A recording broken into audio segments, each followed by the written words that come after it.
Good evening, everybody. I'd like to bring this meeting, the January 21st, 2025 Poquoson School Board meeting to order.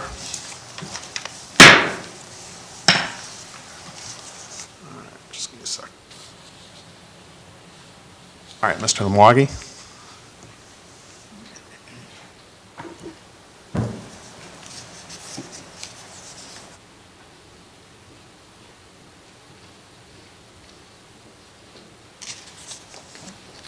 Please stand for the Pledge of Allegiance. I pledge allegiance to the flag of the United States of America and to the republic for which it stands, one nation, under God, indivisible, with liberty and justice for all. Now for a moment of silence.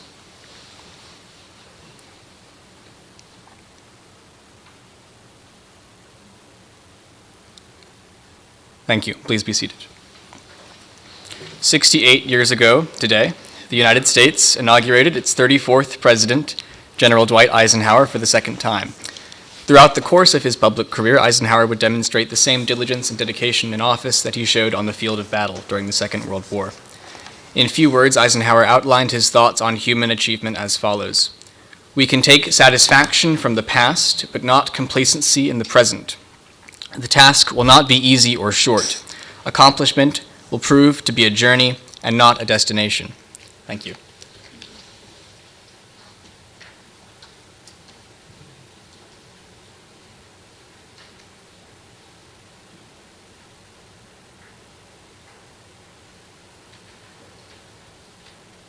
Ms. Carroll, are there any additions or modifications to the agenda? Chair Burbidge, there are no additions or modifications to the agenda. Thank you. Ms. Purdy?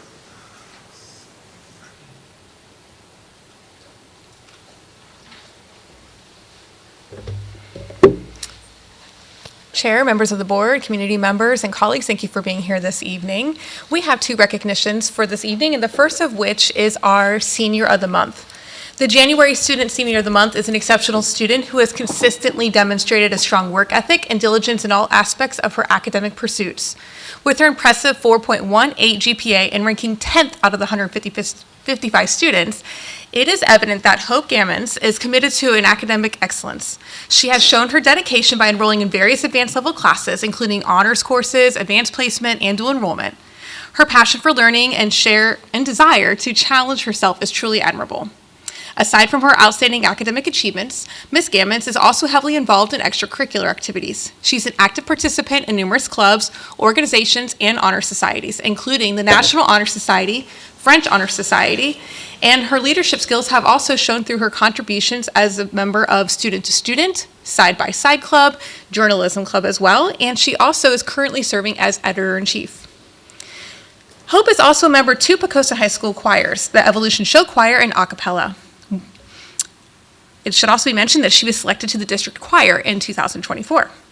Hope's commitment to giving back to her community is also worth noting. She has volunteered her time with the Lake and Heath Air Force Base Library, the Poquoson Public Library, where she has served on the Teen Advisory Board for 2 years. Additionally, she volunteers with her church during Vacation Bible School in the summer. Her ability to balance her academic pursuits with her extracurricular involvement and community service is truly commendable.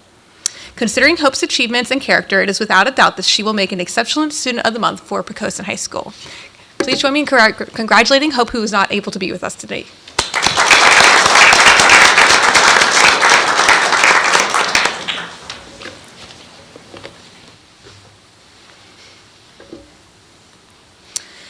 This evening, we are also proud to celebrate the incredible accomplishments of our field hockey team.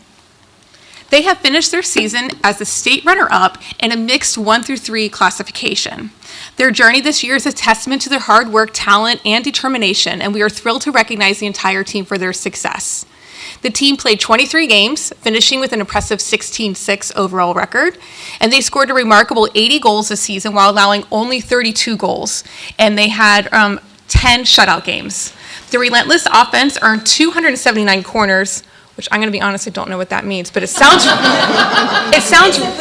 really impressive when you compare it to their defense, which successfully handled 52 corners. So I compared those numbers, and that's quite amazing. I'm not sure how to go back. I'm sorry, the picture is gone. We'll come back to it. Our student athletes also received significant individual recognition. 3 players were named to the Bay River District All-District First Team: Elizabeth Trant, Grace Oates, and Annabelle Simmons.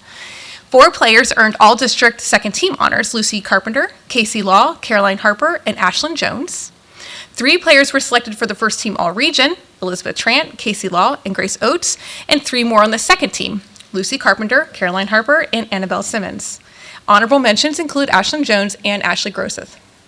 At the state level, we had 3 players: Elizabeth Trant, Casey Law, and Grace Oates were named to the First Team All-State. And additionally, Elizabeth Trant was recognized as the First Team All-Tidewater, and Grace Oates earned a spot as the Second Team All-Tidewater.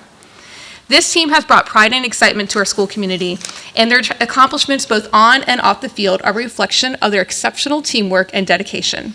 Congratulations to the players and coaches on these outstanding student athletes, on the unforgettable season of these student athletes. At this time, I will call each team member up to be recognized. Lucy Carpenter. Actually, they're not here now. And once you come up, if you could please stay up. Hannah Godsey. Ashley Grosseth. Caroline Harper. Jocelyn Hogue. Ashlyn Jones. Quinn Jones. Casey Law. Ashley LePage. Grace Oates. Emma Roberts. Annabelle Simmons. Kaylin St. John. April Stokes. Alexi Titko. Samantha Titko. Elizabeth Trant. Ashlyn Tucker. Sienna Williamson. We had our scorekeeper, Deb Bunting, was also contributing. An assistant coach of Evan Bunting. Miss Darcy Shapazy. Courtney Dunbar. Another assistant coach, Chelsea Ripperger, right? Okay. And another assistant coach, Larissa Swanson. Many congratulations. If you guys wouldn't mind holding, we're going to do a quick photo.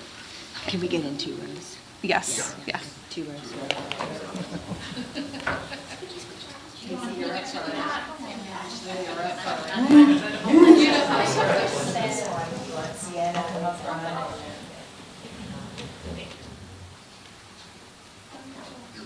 I'll stand back here. I'm actually back. Oh, can you get in? Are you good? Are you good? Everybody in? Okay, ready? 1, 2, 3. Thank you.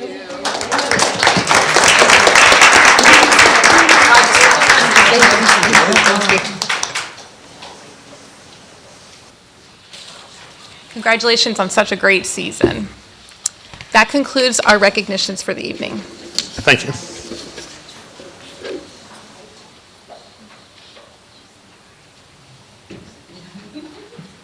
Okay, now we're ready for presentations and reports for the instructional update.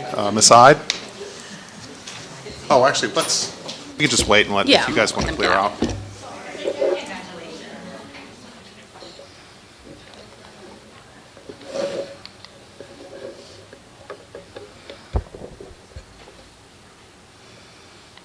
All right. Good evening, members of the school board, superintendent, and fellow educators. Tonight, I will be presenting on the Virginia Teachers for Tomorrow and Special Friends programs, both of which play a vital role in recruiting, retaining, and developing our future educators. Virginia Teachers for Tomorrow is a course available to juniors and seniors that exposes students to the field of education through participation in lesson planning, teaching techniques, and field experiences. The course description includes fostering an understanding and appreciation of the teaching profession and allows secondary students to explore careers in education. Students build a foundation for teaching, learn the history, structure, and governance of teaching, apply professional teaching techniques in classroom and field experiences, and reflect on their teaching experiences.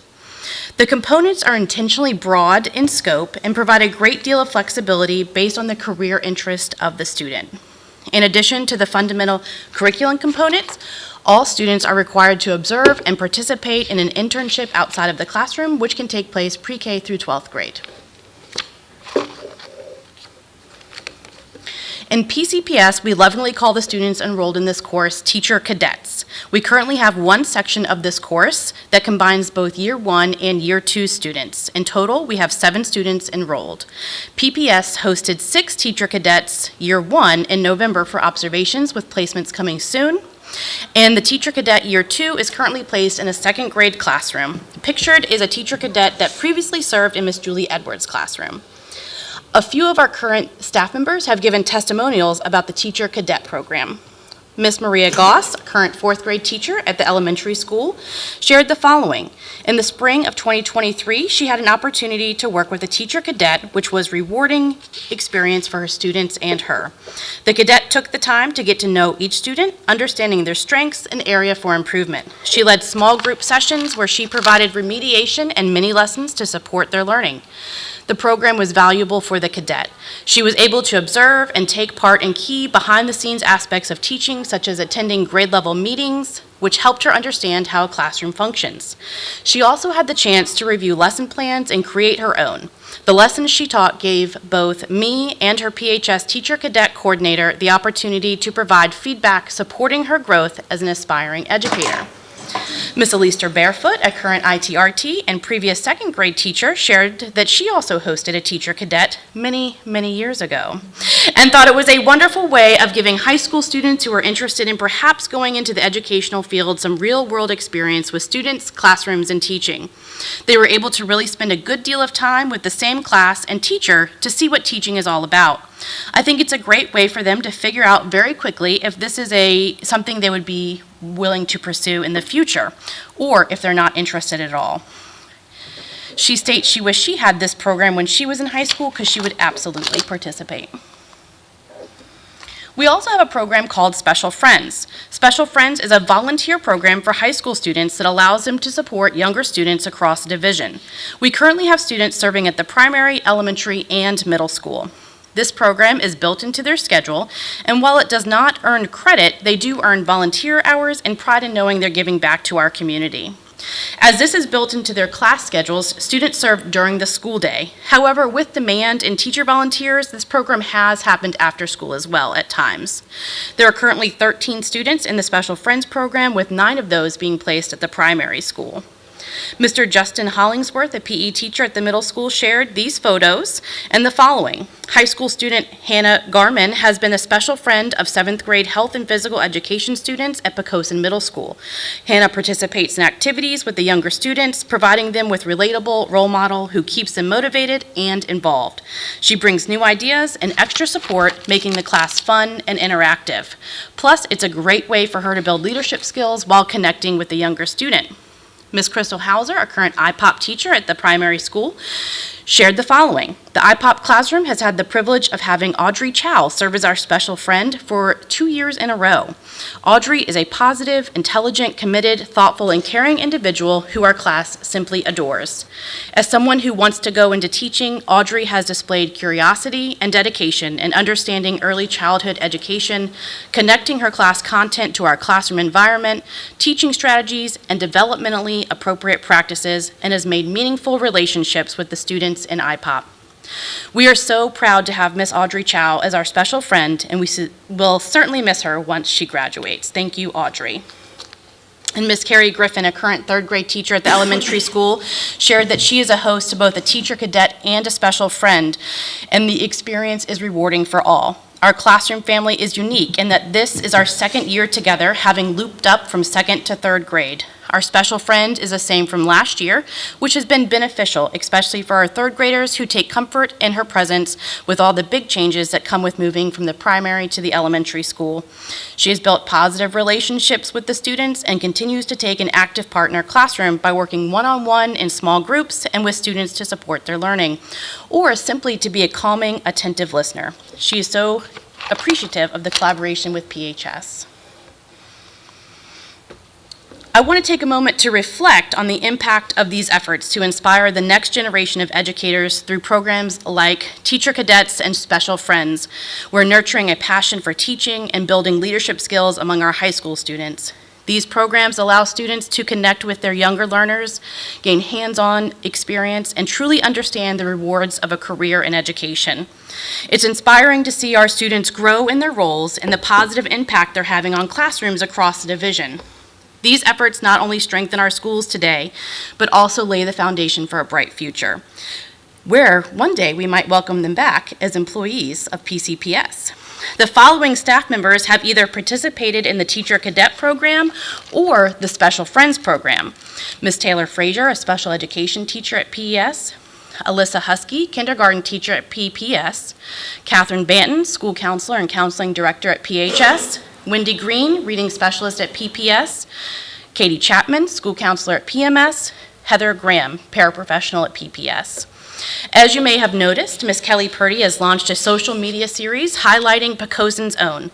These next slides showcase a few of the remarkable individuals who graduated from PHS and have returned to serve their community. And don't worry, there's more to come. This is only a sample of those that have been published. We don't want anyone to feel left out. She has more planned. There's plenty to speak on.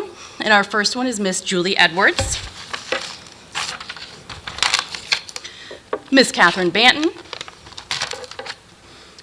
Valerie Firth, Taylor Frazier, Antonia Diggs, Mr. Joshua Montalvo, Miss Katie Chapman, Miss Gloria Inslee. At PCPS, we're committed to growing teachers in their profession by providing ongoing support, meaningful professional development, and opportunities for collaboration. From mentoring new educators to offering leadership pathways and advanced training in partnership with William and Mary CERN, we strive to equip our teachers with the tools and resources they need to excel in the classroom and beyond. And that concludes my presentation for tonight. Do we have any questions? Yes, How ma'am. long has your teacher cadet program existed? I didn't catch that, sorry. That's a good question. I didn't include it. I will need some support on that, as this is my first year. So it's been a year. Decades? Not decades. Wendy graduated in 91, so there's some information.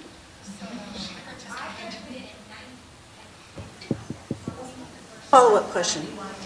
So all of those people that you just featured, all those educators, they were in the teacher cadet program? Only the ones that I specifically said. All of these, though, are from Poquoson, graduated, and came back to return. But I can go back to the list. They either participated in the cadet or the Special Friends program. I think I missed it, but what grade do students start in this program? And was it sophomore or junior? The teacher cadet program Yes. is 11th and 12th grade. 11 and 12. Special Friends is open to It's upperclassmen. upperclassmen as well. 11 and 12, okay. Okay, thank you so much.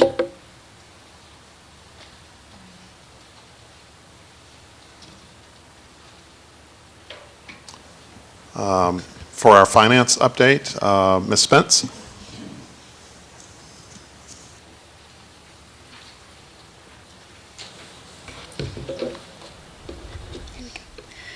Good evening, Chair Burbidge, members of the school board, Mr. Tillett, and school community. For the finance report this evening, I'll present a brief look at the governor's proposed budget and other budget factors which is affecting the Poquoson City Public Schools FY26 budget. The factors that are influencing the preparation of the FY26 budget include compensation, health insurance, and our preliminary state revenue numbers. The compensation factors include the governor's proposed salary increase as well as the Poquoson City Public Schools compensation study. The governor's budget includes funding for a 3% salary increase in fiscal year '26 for all SOQ-funded positions. We have also obtained the results of our compensation study. The estimated cost to fully implement the updated salary plan for all staff, including teachers as well as those staff members on the unified plan, is approximately $1.6 million, not including the additional expenses for any the board raises, such as the 3%. To allocate that out between the staff for the teacher step plan, the cost to implement is $1.4 million, and the cost to fully implement the unified plan is $0.2 million. For benefits, health insurance increase is currently estimated at 24%. Using our current premium structure, the estimated increase is a little over $500,000. Due to the large projected increase, we have issued requests for proposals for both our medical and dental plans, and we should receive those proposals in early February in order to get the results into our FY26 budget. Related to state funding, the school's FY26 budget will be based on the governor's introduced amendments to the 24-26 biennial budget, which was issued last month. The budget is based on an ADM, an average daily membership of 2,038, which we currently seem to be holding.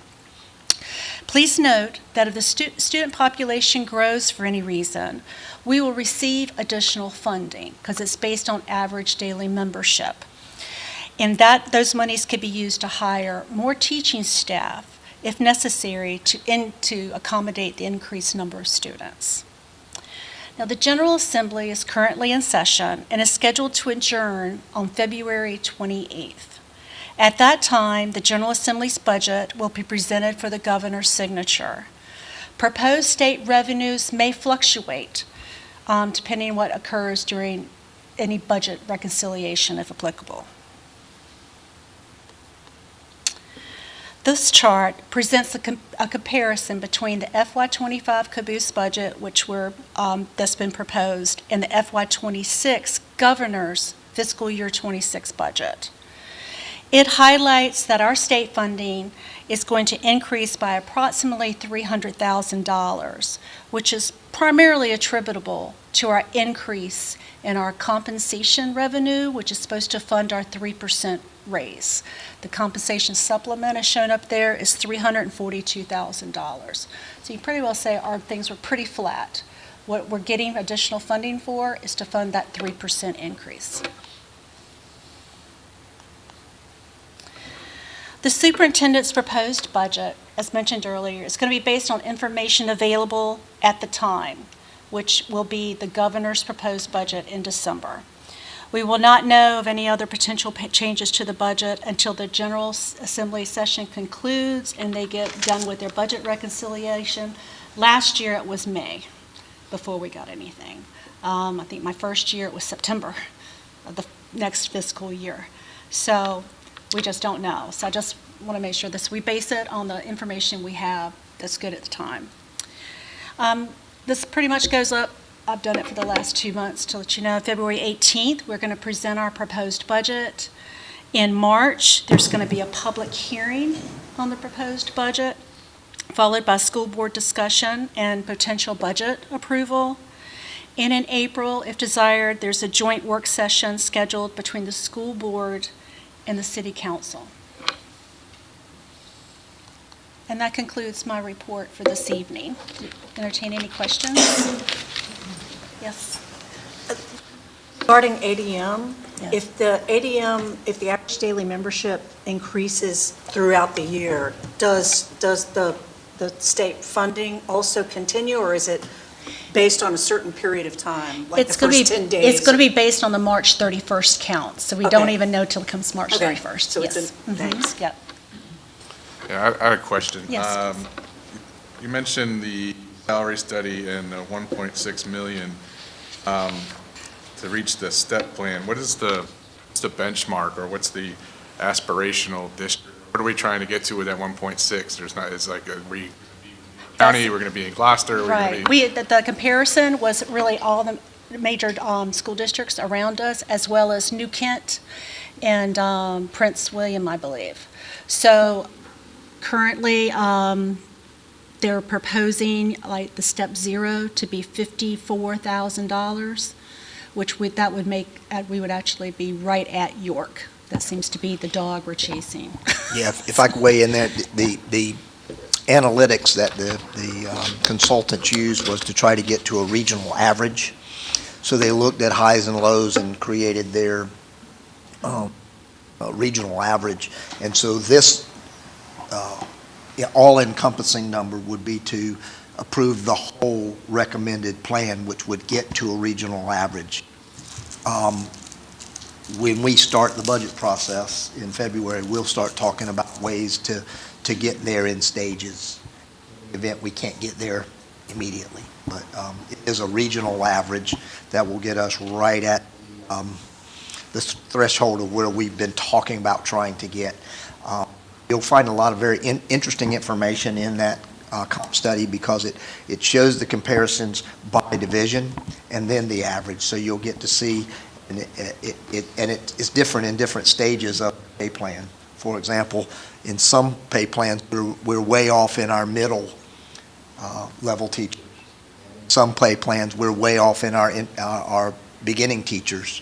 So the average is the best way to get to a regional competition, if that makes sense. So the 1.6, that's kind of a goal. I mean, it's not, it may be in the budget, but it might be something that's. That's right. Exactly. And it puts actual ink to the things we've all talked about, where we are. We've talked about anecdotally for, since I've been here. But this actually shows you exactly where we are in comparison to the region. And we plucked a couple of similar school divisions that are not necessarily in our region, but similar to us, just as a part of the plan to look at so you can see in comparison. A couple of those school divisions also are high performing as we are. So, I'm sorry, I missed it because I was writing stuff down. What was the health insurance? It was a 24% increase at a cost of a little over $500,000. But that's all other districts are having the same increase. I mean, we're all like shocked. It's been in the regional superintendent's meetings, that's been the talk of the town, so to speak.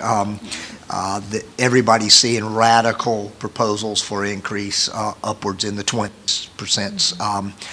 As Tracy said, we're going to go out for bid in hopes that we can whittle that down. We've been successful at negotiating that over the last few years and not passing on any additional cost to our employees. And of course, that's always our goal. That's a pretty astronomical number, over $500,000 cost this time. And am I understanding correctly, the compensation supplement from the state would just be the 3% salary, Would be for correct? the That is 3%. nothing, That's why. the state budget funding is nothing for this Right. 24%. We're just trying to get up, the compensation study just trying to get us where we're supposed to be. understand. Just one question. Will we get a copy of the study to take a look at? Absolutely. Sounds We like just good received, information. yeah, absolutely. We just received the final version of this right before the weekend. So we will send that out to you. We are going to redact some things in it because the study was so comprehensive that it actually went line by line to each employee with their name and their salary. So although that is public information, if asked for, it's not something we generally send out. Understand. Thank you. Definitely. Any other questions? Great. Well, thank you very much. Thank you. Now for the operations report, Mr. Roberts.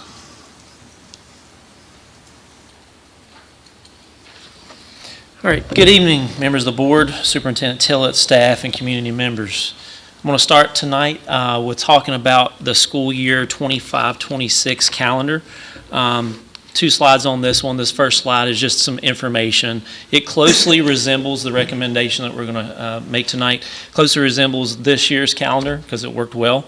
It also aligns with the region. I've been involved in several regional calendar committee meetings this year, and all of our start times, major breaks, things of that nature still align with our current schedule, so we kind of just duplicated that for that reason. It is still based on 180 instructional days, which is a state requirement, one of the 2 options, and we are still starting pre-Labor Day, but we have not advanced that any more than we did this past year. So as you can see on this slide, it gets more specific on dates.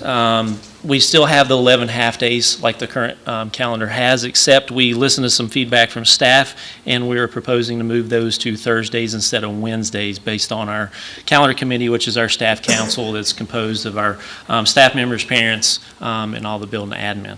So the 2 student holidays are still the same, one on Veterans Day, which will be the parent-teacher conferences, and the division-wide PD, it's scheduled in February again. New teachers will report on the 4th of August, all staff on the 11th, and school will begin on the 25th with this proposal. You'll see the list of the major holidays. Again, none of this has changed from this year's calendar, and that still aligns with all of our regional programs like New Horizon Aviation, so we're not falling behind or getting our students in a bind, babysitting them while the other ones are off. So, and then our last day of school would be June 5th of 2026. All right, so just a little bit of tidbit data on the cell phone, how it's progressing with the new policy, electronic devices as well. Only 46 students total through the whole division received offenses so far since we implemented this. I won't dig on the high school, but they're all high school, and we predicted this, right? They're the older students. But this is only, around roughly 7% of the student body. So we're talking a very minimal number here. And it kind of did skew a little bit last Thursday and Friday because they did have 19 offenses in those 2 days. So before that, I think it was around 27, something like that. So high school is doing a great job. They're giving grace when grace is needed, trying to get them to learn. I think only a handful or less actually went beyond a first offense. So that's also a good sign, meaning that lesson is being learned the first time that they get the offense. So far, I think that, the division policy is working and is being followed. All right, so the safety update here, we'll be meeting again with the safety committee on the 30th of this month. We'll definitely be discussing the grant award that we received for the safety grant, and then other items of concern like we do each month, and I'll report on those as necessary. I did want to touch on the Power School data breach. If you received that message, we sent out to the whole community and staff and students. Basically what happened, Power School was breached. It was not on our end. Our student and some teacher information was compromised. We were able to confirm that with Power School. We sent the notice, just an initial thing saying, hey, we're aware of this. We're going to keep you posted. Since then, we have contacted our legal team, and they have been advising us on how to proceed. Power School has accepted all accountability for this, and they will soon be contacting each individual person that was compromised with follow-up information and next steps, which would include some credit checking and monitoring for free. I think they said up to 2 years. So that would be a huge thing for anybody that they contact, and that will be on Power School. We still will send out notices when we get with our legal team and get those ready, but Power School will be contacting those individuals that were compromised. All right, transportation, this will be really quick. We did finalize the quotes for the GPS. We'll be sending that PO soon, hopefully this week, to get that started. On all of our buses, we've just been tracking 3 for the past month or so. Very pleased with that. That's that next step forward towards that app for hopefully the parents before the end of the year. We want to get that implemented. We are working on expanding our bus cameras on all buses. We initially went through the same company for the GPS. We did do a trial phase with them, but we decided to go to it with a different direction. This has a way better rate, possibly free to us, which would give us interior, exterior cameras and bus stop arm cameras, upwards of 15 cameras total per bus.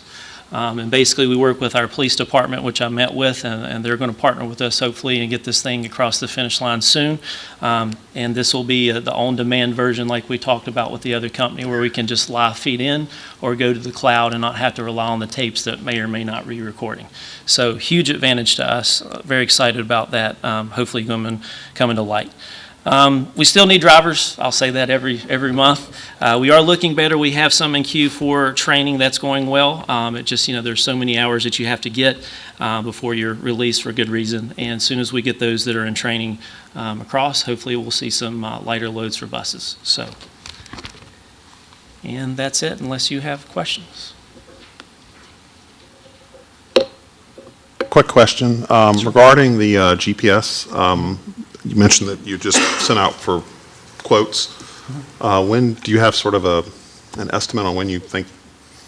Yeah, When will the parents see this? Yeah, well, so the parent end, we've got to get our ducks in a row. So the GPSs will go on all the buses first. We trialed 3 of them, and they've worked beautiful, and that gives us a lot of diagnostic information and such. Then the next phase, we'll make sure that all our Wayfinder, which are the tablets that are on our bus, are up and functioning with the GPSs. And then the next phase will be introducing the app to the parents. So definitely sometime in the second semester, I'm hopeful that we'll get that app out. It'll be towards the end of the school year, but we want to make sure that we are completely comfortable and running with our team of 2 that are outside the bus drivers, and one of those are actually driving buses pretty regular too, are comfortable and can utilize that system. So that way when we launch it, it's effective. We don't want to put a product out there that's going to have a lot of hiccups and frustrations. No one wants to live through that. So, Thank you. Yep. I had a question on the calendar. Okay. What was the feedback on the Wednesday move? Like, what was the feedback from the teachers or the administrators on why? Parents are creatures of habit. We've been doing that for 3 or 4 years, and you got a plan, and now it's Thursday, and if we move to a 2-year calendar, we might do Fridays or full days. So I was just trying to figure out what the justification was there.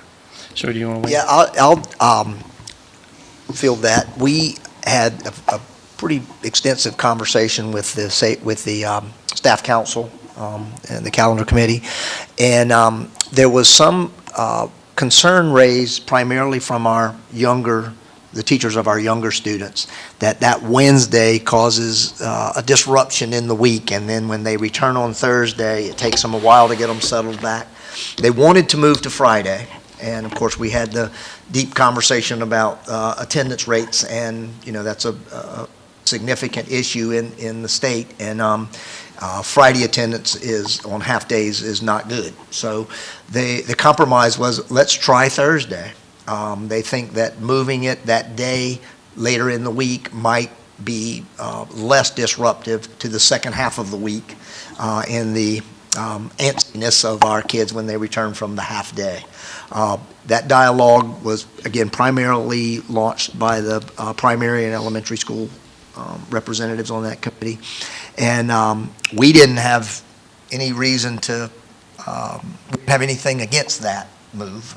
We don't have any science, or we haven't tried that. And even in my previous division, we actually never used a Thursday for our routine half days. So it'll be a bit of an experiment with us. If we find it doesn't work, it's an easy thing to come back to the board and toggle back to the Wednesday or try another day. Everybody agreed Monday's not a good day. Tuesday was ruled out, and so Thursday seems to be the day they want to try, just to see if it creates less disruption for our youngest learners. York uses Fridays and Mondays and like kind of full days. Have we ever reach out to them and see what they're like, we just live with it because the attendance is bad, or, I don't, as far as their feedback on. I haven't personally reached out to them, and I don't know if anybody else has done any investigation. And I'm going on our own trend data from Fridays being our poorest attended day for students and staff. As well, half days tend to be not as well attended as full days. So if you combine those, and we did some research back in my previous school division, and Friday half days we moved away from them for that reason. We got about a 50% attendance rate Friday half day.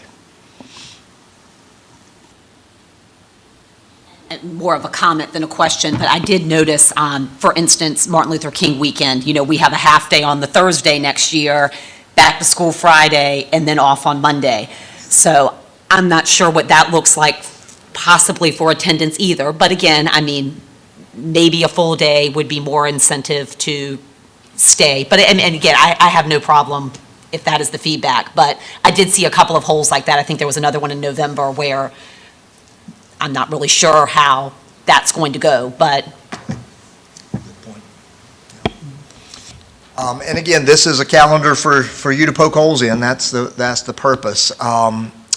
We were asked by quite a bit of feedback from the community to do this earlier than later, and that's why we're doing it a month early this time. Families do plan their vacations earlier now, and so we were asked if we could do this earlier. So that's why we're bringing it to you now. I don't think anybody is married to the routine of it being Thursday every week. Another thing we could do is the one closest to Martin Luther King weekend could be moved to the Wednesday if that makes a difference. What we were asked by the committee was to give this a try. The Thursdays. We might find that it's just, it doesn't solve the problem we were trying to solve. And then we may want to come back and toggle to the Wednesday in our next round of this. The calendar can be fluid. It's good to have it locked in place for the planning purposes, but you all have the autonomy at any time to change the school calendar. I just want to make sure I'm hearing you right. It sounds like the feedback from the teachers was Friday was preferred, but the committee recommended Thursday as compromise. Is that what I'm hearing? Yeah, I think the Friday is always everybody's go-to to try to do half days. It's certainly convenient for families because but that's the reason, that's what we're trying to avoid. The convenience of the Friday lends to, well, it's a half a day, it's Friday, let's take that day, and we can go to wherever, Busch Gardens or whatever. And I know that trend is measurable. We've seen it on half days, and Friday half days, we're fearful would be catastrophic, quite honestly, our attendance rate. And we've got a couple of schools that are really struggling in that attendance arena. We've made some progress, but that's a high-stakes number now in our accountability. So I strongly recommend to stay away from Fridays. But yes, I think everybody would be happy with Fridays until the numbers come out and our attendance rate plummets, and then nobody's happy with Fridays. Do we have historical data on half-day Fridays from our school division specifically? We don't here, I don't think, do we? Well, we have half days in October. We have 2 Fridays. We always have. Oh, that's right. Yes, we do have, We can on the definitely 2 pull that that. we've had because of homecoming and Seafood. seafood festival. That's true. Schools are used for parking. That's right. Yeah, that's right.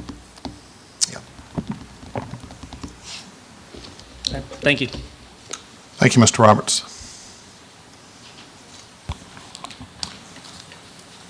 Ms. Carroll, do we have any public comment tonight? We have several. First up is Davis Haywood from Lodge Road. Well, I'm going to read through the public comment statement first, okay? Just give me 1 second. The Poquoson School Board welcomes public comment during regular meetings. School board members do not respond to public comment during a meeting. All comments should address a matter related to Poquoson Public Schools. The school board will not hear public comment that involves an individual student-related matter, the disclosure of which would violate applicable confidentiality requirements. The school board expects that each speaker will be courteous, modeling for our students how one can respectfully disagree with others' views.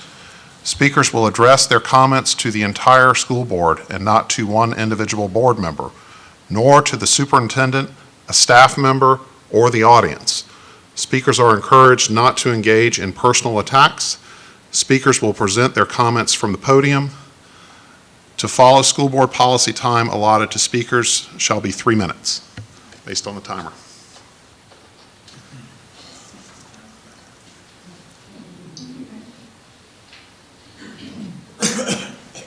Good evening, everyone. My name is David Haywood. I live at 74 Lodge Road, and I'm here to talk to you all tonight about the growing sport of women's wrestling. My daughter Mason Haywood is currently a 7th grader. She'll be eligible next year for the junior varsity team, and as far as my knowledge, she'll be the first female to ever try out for Poquoson wrestling.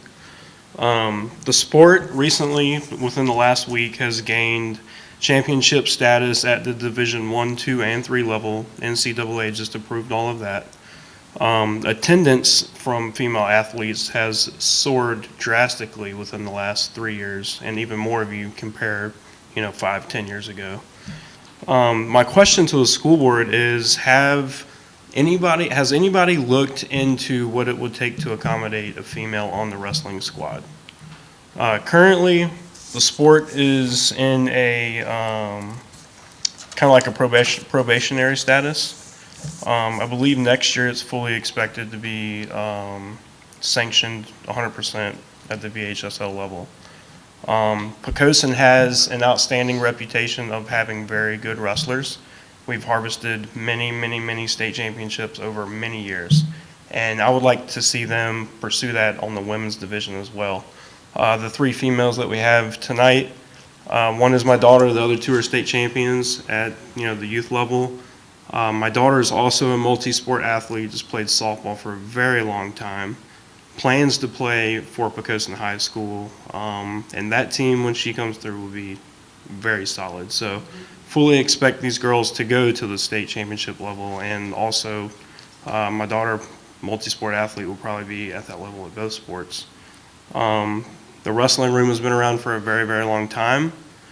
It's originally designed for, males only. It's a very small space.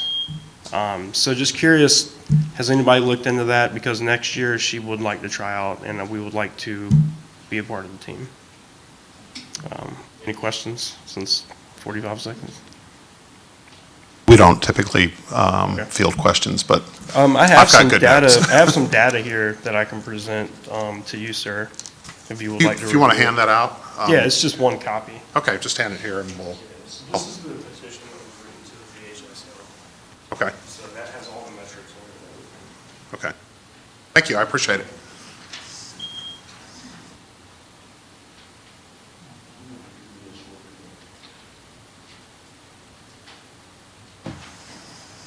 Sorry.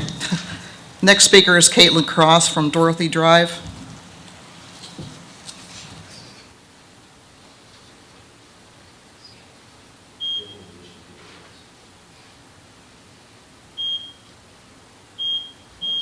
Oh. You have to speak for 20 minutes.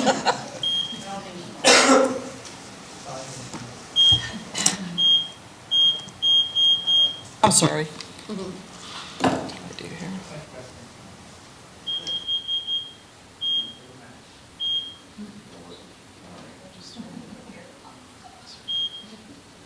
Just give us a second. Sorry, I'm not sure what's going on here.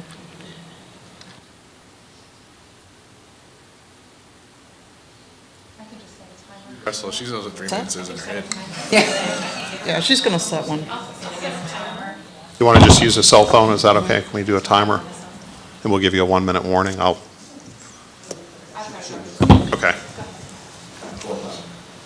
All right. Pardon me?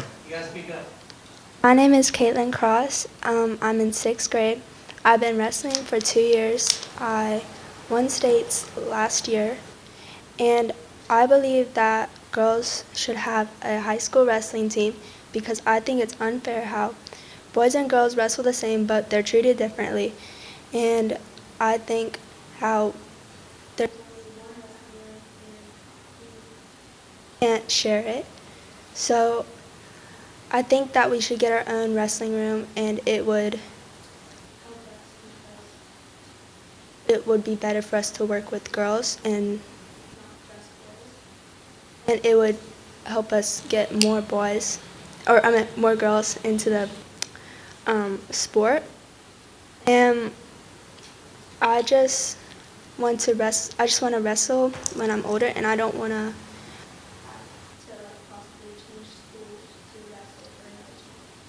So I think that I should.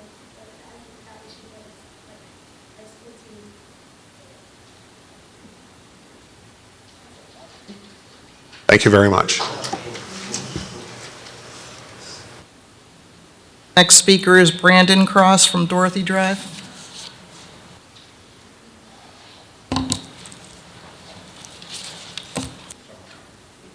Hi, my name's Brandon Cross. I know some of y'all. One of the coaches for the youth team. I'm also Caitlin's dad. I grew up wrestling in Poquoson. My son started wrestling. My daughter started wrestling after her friend. Like she said, last year she did win the state tournament. The problem with Poquoson is the wrestling room has not changed since I wrestled in 1980. Poquoson wrestling is well known in the 757. Matter of fact, you can't even talk about wrestling in the 757 without mentioning Poquoson. We have over 13 state championship teams. We have over 70 individual champions. If you ever go in the wrestling room, I don't know if any of y'all have, there's a wall with a bunch of pictures. It's all of our state champions. One day, I hope, if it's not one of those girls, it's another girl that's on that wall. They deserve to be on there. Virginia actually did sanction girls wrestling.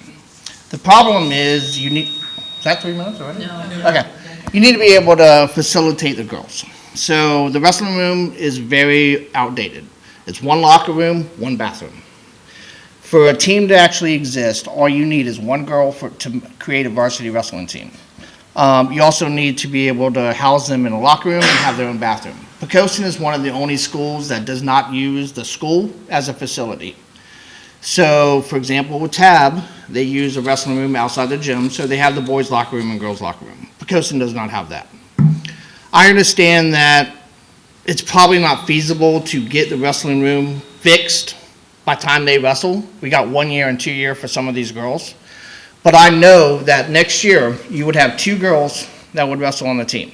And you don't even know how many more girls there's going to actually be because we haven't asked. And I like that we actually recognize the girls' field hockey team. Maybe one day we'll start recognizing the girls' wrestling team. 1 minute. Okay. But yeah, so what we need to do is figure out a way to facilitate them. So like I said, we need at least one girl to create a varsity team. After that, we just need to be able to facilitate them, so we could even use a school gym like we do sometimes for youth.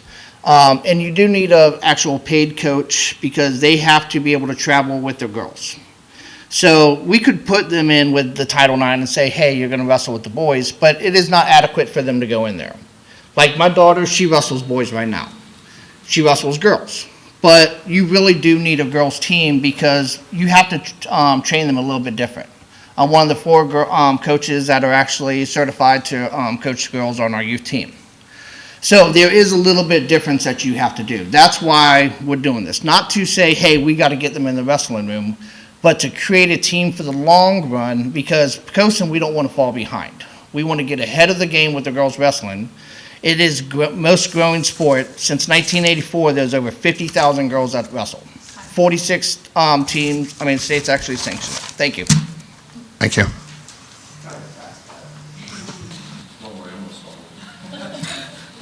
Next speaker, Raylan Hatchett.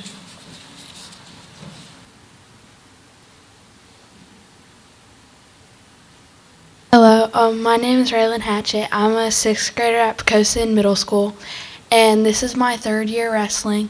I'm hoping we can get a girls team because, I think I'm too far to quit just because we don't have a team that I'm able to join when I get older.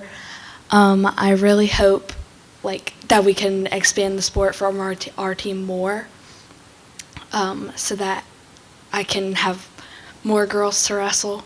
I also won the state championships last year, and I love seeing all of the girls wrestling there.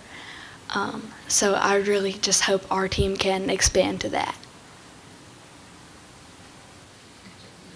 Thank you.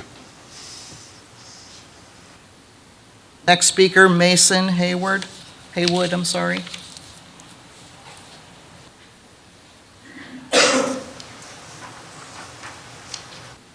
Hello, my name is Mason Haywood, and I am a 7th grader at Poquoson Middle School. and this is my first year wrestling, and I have fallen in love with it. Not only because you get to have more conditioning and just more physical, like, just experience with different muscles and different training and stuff like that, you get to experience different people in different places. Like, this past weekend, we woke up in the morning and, like, we signed it up, like right after I got cleared from my shoulder because I got injured. We woke up in the morning and we went to North Carolina just for a tournament, and then turned back around and went to another one.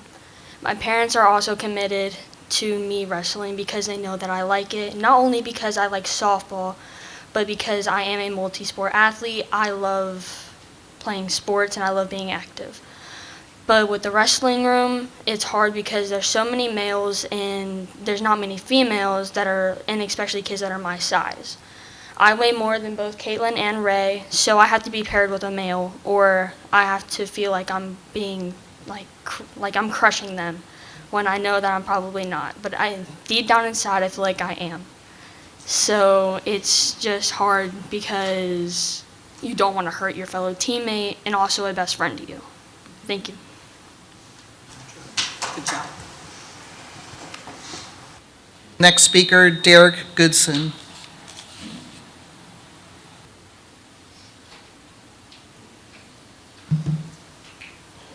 Good evening. My name is Derek Goodson. I just want to take a moment to make a quick statement about these girls. I am one of these girls' wrestling coaches, and that's the wrong one. I want to take a moment to highlight the incredible dedication of these young athletes. As a wrestling coach, I can personally attest to the hard work and commitment to the sport. Every day they show up with determination, eager to learn and strive for excellence. Luna, who was probably at practice, and Mason are newcomers to the sport this year. They are already thriving and making impressive progress. Raylan and Caitlin, who you all have met, have both achieved remarkable success, winning state titles in the girls division at Vawa last year and continuing to earn medals in both boys and girls events this year. Women's wrestling is one of the fastest growing sports in the country. If guidance is needed as they transition into high school wrestling, I would gladly volunteer as a coach, a volunteer, or any role needed to assist them in the continuance of this sport that they love so much. Thank you. And finally, last speaker, Stephen Hatchett.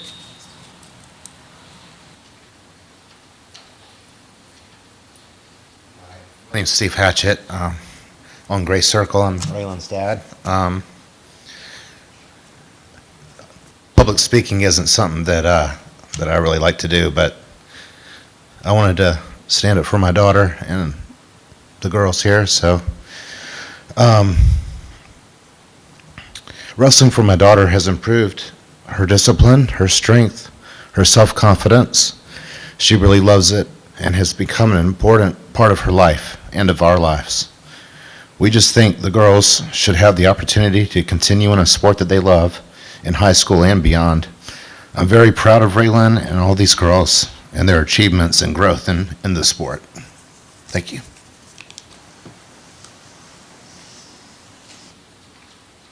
That concludes our speakers for tonight.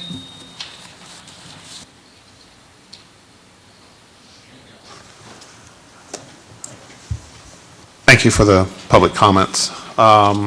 Moving on to the consent agenda, I'd like to have a motion we need to separate out the approval of personnel action. So if I could get a motion to remove item C, approval of personnel action from the consent agenda, and then we'll vote on A, B, and D, and then we'll do part C individually. So moved. Second. Thank you. Ms. Carroll, can we have a vote to remove item C? Dr. Bartlett? Aye. Mr. Claude? Aye. Vice Chair DeBose? Aye. Dr. Goodell? Aye. Ms. Jones? Aye. Mr. Maxwell? Aye. Chair Burbidge? Aye. Vote passes 7-0. Okay, thank you. So now what we're going to do is we're going to vote on items A, B, and D of the consent agenda. Can I get a motion to do that? So moved. Second. Thank you. May I Yep. ask a question? Sorry. Yes. I have an editorial correction to the minutes, but I can just email it, or it's just editorial. Okay. Ms. Carroll, can we have a vote? Dr. Bartlett, Aye. Mr. Claude, Aye. Vice Chair DeBose, Aye. Dr. Goodell, Aye. Ms. Jones, Aye. Mr. Maxwell, Aye. Chair Burbidge. Aye. Vote passes 7-0. Okay, now, can I have a motion to approval of personnel action? So moved. Second?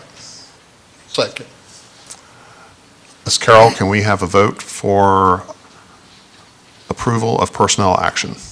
Dr. Bartlett, Aye. Mr. Claude, Aye. Vice Chair DeBose, Aye. Dr. Goodell, Abstain. Ms. Jones, Aye. Mr. Maxwell, Aye. Chair Burbidge. Aye. Vote passes 6-1. Thank you. Okay, moving along to Part 8, other matters for consideration. Item A is consideration of approval of proclamation for Black History Month. Can I have a motion for that? Can I have a second? Second. Ms. Carroll, can we have a vote, please? Dr. Bartlett, Aye. Mr. Claude, Aye. Vice Chair DeBose, Aye. Dr. Goodell, Aye. Ms. Jones, Aye. Mr. Maxwell, Aye. Chair Burbidge. Aye. Vote passes 7-0. So next item is item B, consideration of approval of proclamation for School Principals Appreciation Week. Can I have a motion? So moved, Mr. Chair. Second? Second. Carol, can we have a vote, please? Dr. Bartlett, Aye. Mr. Claude, Aye. Vice Chair DeBose, Aye. Dr. Goodell, Aye. Ms. Jones, Aye. Mr. Maxwell, Aye. Chair Burbidge. Aye. Vote passes 7-0. Okay, moving along to item C. This is a motion to approve the recommended draft PCPS calendar for the 25-26 school year. Can I have a motion? So moved. Second. Any discussion? Just want to clarify, this is a draft and can be amended during our work session. The calendar can be amended at any time, but yeah, this is the goal of trying to get it approved now is to get it public so that folks can start, planning accordingly. But the school board can amend its calendar at any time.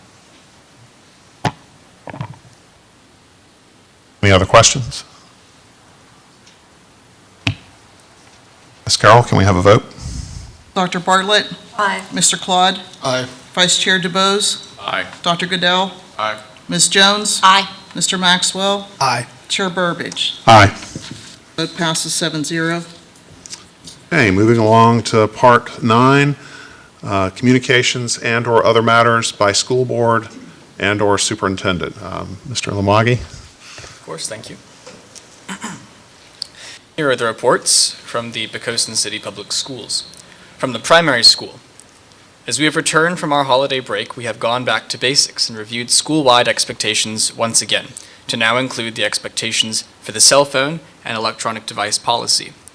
Teachers have reviewed expectations in classroom meetings, and Mrs. Kaysen reviewed these as well as the cell phone policy on the PPS morning show. The month of January is one full of our mid-year assessments. Kindergarten students are completing the VKRP and VALLS assessments, while first and second graders are completing VALLS. Scores from these assessments will help us monitor growth and progress and inform our small group instruction, both with supplemental instruction and possible daily small group interventions, especially in the area of reading and literacy. While our chronic absentee percentages went up around the holidays, we still want to celebrate the end of our second quarter, which closes today. On Thursday, we will have an end-of-quarter Hawaiian party in the gym. Classes will come to the gym to play a shark attack parachute game with Mrs. Deaver and other staff members. Students will be getting a shark bracelet. Don't forget that everyone should wear Hawaiian or tropical colors. Just don't forget to layer up because we will still go outside for recess, temperature permitting. Help us get those chronic absentee numbers back down and headed to our end of year goal of 8% by sending your students to school every day when they are healthy. Last Wednesday, Mrs. Deaver and the second graders kicked off a fundraiser for the American Heart Association with a jump rope day. Thanks to the many parents who came in and helped turn ropes and cheer our students on. Second grade students will also have a culminating event with our annual second grade senior social event on the evening of February 12th. This Thursday, January 23rd, from 6 to 7 p.m., we will be hosting an informational night for our IPOP program. This program is for preschool-age students who may qualify to attend for one of three reasons. 1, they have identified disabilities and receive services through an IEP. 2, they serve as a role model student and help maintain a 1-to-1 ratio of students with disabilities and students who are typically developing. Or 3, they may qualify for the BPI, or Virginia Preschool Initiative. Want to know more? Please come see us and meet our fabulous team. We are looking forward to some exciting happenings in the second semester around reading. Stay tuned for information about guest authors, Read Across America Week, the Spring Book Fair, and our One School, One Book event. From the elementary school, Poquoson Elementary has had a strong return to school after our winter break. Teachers reviewed classroom routines and school expectations, and Mrs. Grisco reviewed expectations and new cell phone free rules during grade level lunches. Several classrooms have welcomed teacher cadets from the high school as well. Retired PCPS teacher Susan Northcutt took students outside this past Friday during a short break from the cold to plant tulip bulbs that we look forward to seeing this spring. Our PTO is planning our first family bingo night for this week, and our PTO and SCA are joining efforts to have Valentine grams to share with students and staff in February. Our teachers are starting to give mid-year assessments, and we will have our exact path student growth assessments at the end of January into the first few days of February. While there may not be a long list of events to share, our teachers are focused on student learning and digging into planning the most meaningful instruction for our students. Teachers continue to meet with our reading and math coaches to review assessments, student data, new standards, and curriculum to prepare for daily teaching and learning. Our students are celebrating the small successes that they have witnessed from students. We appreciate the support of PES from our community. From the middle school, great things are happening at Poquoson Middle School. 8th grade students went to Poquoson High School to participate in the Rising Freshman Family Night and the Course Fair on January 13th. And now, Poquoson Middle School school counselors are gearing up to host academic and career plans meetings starting in February. In these meetings, counselors meet with each student and his or her parents individually to review freshman course requests, explore post-secondary goals, and draft a 4-year program of study plan for high school. Poquoson Middle School students participated in district band auditions this past Saturday and are anxiously awaiting the results, which are scheduled to be released tomorrow. Teams have been selected, and students in all 3 grade levels are hard at work in preparation for Battle of the Classes. This is an annual event that all students in the school can participate in to help their grade level accumulate points. The week of February 10th will consist of spirit days, coin wars, lunchtime games, and a culminating competition on February 13th, where one grade level will be named the winner based on total points earned. Congratulations to Joshua Lassiter, Jack Leahy, and Bella Kirby for being recognized as the January Golden Bowl Students of the Month. Their hard work and accomplishments are certainly worthy of celebration. And finally, from the high school. High school students have been kicking back in after our winter break. Despite the unexpected weather circumstances, as well as the weather to come, we have been finishing this semester up strong as we go into the second half of the school year. Mr. Navarro's Spanish class prepared a fantastic Colombian cultural show last week, complete with art, music, and dance showcases that brought a taste of Latin culture to Poquoson High School. Thank you to Mr. Navarro and the PHS staff for facilitating this exciting event. Additionally, our club picture day went perfectly. It was amazing to see the club turnout this year, and we look forward to seeing how our extracurricular activities continue to develop. We even have some new club options, including the STEM Club, Creative Writing Club, and Debate Club. The Academic Challenge team, coached by PHS Teacher of the Year, Mr. Kip Flynn, has seen an undefeated season thus far. At the head of their bracket, they will be competing for the trophy at tomorrow's district's tournament and then on to the regional tournament held at Poquoson High School later next week. Be sure to catch them on TV's Battle of the Brains next month, where they will be competing against Maggie Walker High School after their victory against Blackburg High School in October. We are looking forward to another fantastic year at Poquoson High School and anticipate continued success. Thank you. Thank you. Mr. Maxwell? So I just want to say, I always go first in this, and I'm always followed up by colleagues here echoing the sentiments. So I will put out a preemptive echoing everything they're going to say, because I'm sure I will forget something. That being said, I want to say congratulations to our Senior of the Month, another outstanding resume. Also, congratulations to the varsity field hockey team for their outstanding year as well. I want to say a special thank you to the staff and students that are participating in that Special Friends program. It's a great program, as well as the teacher cadet program for that. Also, thank you to Miss Birdie for the Poquoson's Own. I've enjoyed seeing those out there and recognizing some of those faces. Additionally, thank you to everyone who came to give public comment. I greatly appreciate your comments and your input into these meetings. So a happy new year to everyone. I also wanted to say congratulations to Hope on her Student of the Month, the field hockey team for their state runner-up.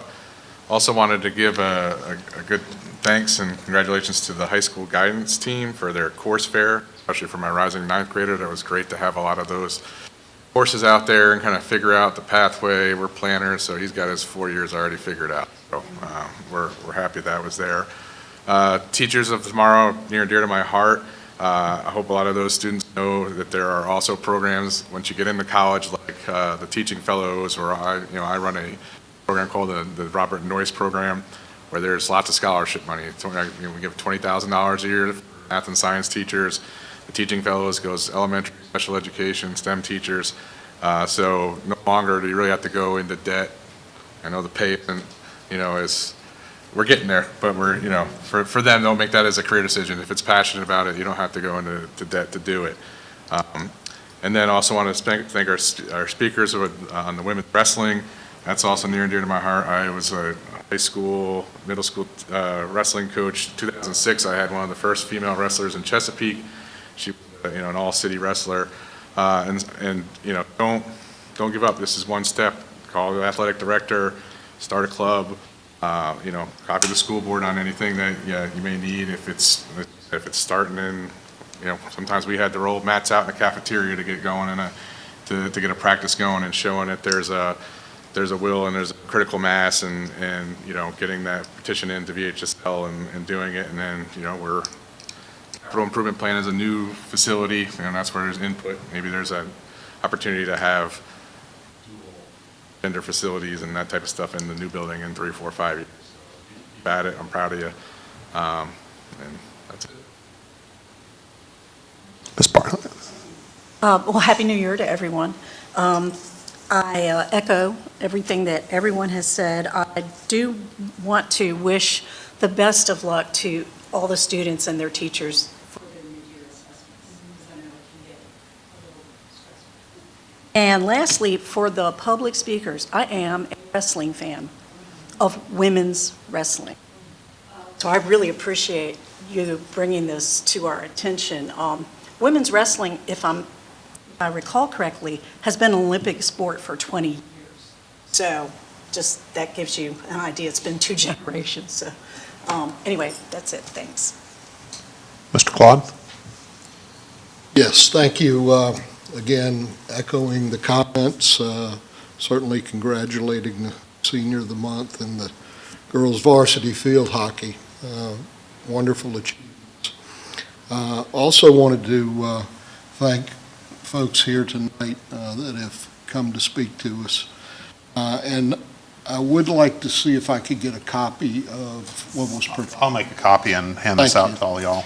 And especially you young ladies, and I know it's public speaking, believe it, for me too, it's kind of nerve-wracking, but you all of you did a great job. So I just want to thank you for coming and thank you for your comments, and we'll certainly take it. Also wanted to thank the principals and assistant principals. The appreciation week was last week, but we appreciate you all the time. So I want you to know your hard work and dedication and so many other things. They don't go unnoticed, and we just thank you for that. I'd like to thank the staff, council, and the calendar committee, as well as the school board office staff that worked so hard on the calendar and getting us that information. Very much appreciated. Let's see. I think that may be it. Look forward to seeing the comp plan and taking a look at what that suggested. And so, Happy New Year to all. So thank you. Thank you. Ms. Jones? Yes, congratulations, Ms. Gammons. Another very impressive Senior of the Month. Congratulations to Coach Chapese and team. Our Poquoson field hockey team was a lot of fun to watch this year, so really good things coming from those athletes. Along the same token with our outstanding lady athletes, thank you to all of our public comments, but Ms. Cross, Ms. Hatchett, Ms. Haywood, very well done. I enjoyed hearing from you, appreciate you ladies coming. Just very well done, and you gave, I think, a lot of people a lot to consider, and you're going about it in exactly the right way. So I know big changes and big things will be coming from all of you. Jumping back to the Teacher Cadet and Special Friends Program, a quick story on that. I enjoyed hearing about that, and my older daughter and I were at Starbucks over the break, and her special friend from her kindergarten classroom actually recognized her. She has curly hair, so she is a little recognizable, but anyway, and my daughter's Lauren, it took her a second, and she said, the girl came up to us and said, were you in Miss Atwood's kindergarten class? And anyway, it was just a really neat opportunity, and again, didn't think I would be speaking on that tonight, but it is just a neat program with a lot of relationships built. So thank you to all that are involved in that. That is a really special program and very important, I think, to introduce that to our students at the high school level and get them excited about that. So last thank you to the calendar committee. I know there's a lot of people involved in that and a lot of hard work, so we appreciate your time, and a very happy new year, and I guess end of the second quarter, and good luck to all starting the third quarter tomorrow. Thank you. Mr. DeBose? Again, echo everybody's comments. Couple things I want to note, mention special friends. I myself was a special friend back when I was in high school, actually for my kindergarten, teacher's class, Ms. Postman. So it's really, really nice to see that continuing to go on. Also want to, thank Mr. Tillett and Ms. Spence. They went over the financial update, and they're working hard on their budget right now, and I don't think that they get enough thanks for what they're up against right now, especially with everything that they're being presented, and everything that we want to do up here as a board for the school system. So, they've got a lot of work that they're doing right now, and I just want to thank them. And then these young ladies right here for coming up, not only for public speaking, but for also what they're forging ahead with. So, congratulations all around, and thanks for coming out. So. Thank you. I don't have a whole lot left to talk about, but I'm going to hit on some things we've already talked about. Congratulations to Hope Gammons for Senior of the Month. You're working hard. It shows. Also, congratulations to the varsity field hockey team, state runners-up. Congratulations for everything you achieved as a team. You guys also have a lot of individual awards. In regards to the teacher cadets and special friends, I think that's an amazing program. Thanks to all our students that are participating in these programs. And you never know when you might have a chance to make a positive influence on a young child. So, it's something for all, rising upperclassmen to consider, because you just never know what kind of an influence you're going to have. Lastly, I wanted to thank the young ladies that came up and spoke about women's wrestling.